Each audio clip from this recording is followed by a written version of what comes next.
ప్రభుత్వం ఇచ్చిన హామీ మేరకు యాదాద్రి కొండపైకి ఆదివారం ఆటోల్ని అనుమతించారు. ఇందుకోసం మొదటి ఘాట్ రోడ్ సిద్ధం చేశారు.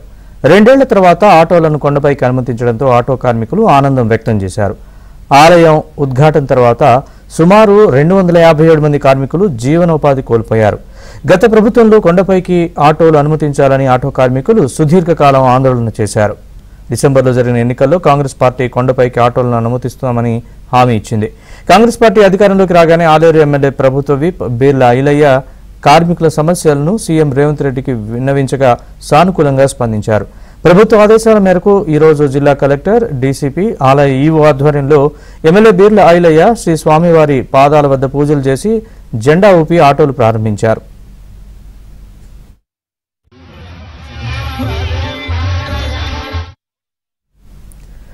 ప్రతిరోజు 100 ఆటోలను సీరియల్ నెంబర్ ప్రకారం కొండపైకి అనుమతిస్తామని, ప్రభుత్వం నిర్ణయించిన ధరకు భక్తుల వద్ద డబ్బులు తీసుకోవాలని, పోలీసు సూచనలతో ఆటోలు నడపాలని ఎమ్మెల్యే బీర్లా ఐలయ్య తెలిపారు. కొండపైకి ప్రభుత్వం సూచించిన పద్ధతి ప్రకారం భక్తులను ఇబ్బందులు గురి చేయకుండా పోలీసుల నిబంధనల ప్రకారం ఆటోలు నడపాలని ఆలయ ఈవో రామచంద్రరావు సూచించారు.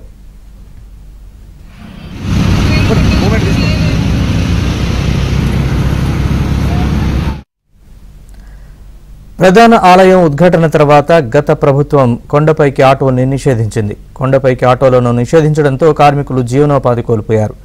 ఇప్పుడు కాంగ్రెస్ ప్రభుత్వం అనుమతించడంతో వారు హర్షం వ్యక్తం చేస్తున్నారు. యారుట ఆటో కార్మికులలో కళ్ళలో ఆనందం చూస్తున్నాం. గత 4 సంవత్సరాలుగా యారుట అభివృద్ధి పేరు మీద స్థానికంగా సుమారు 1000 మంది ఉపాధి కోల్పోయారు. ఆ ఉపాధి కోల్పోయినప్పుడు మేము ఎలక్షన్ సమయంలో మాట ఇచ్చినాం. మా గౌరవ ముఖ్యమంత్రి గారు మాట ఇచ్చారు. మా గౌరవ మంత్రి ఆర్ఎంపీ మంత్రి గారు కోమటిరెడ్డి వెంకట గారు మాట ఇచ్చారు.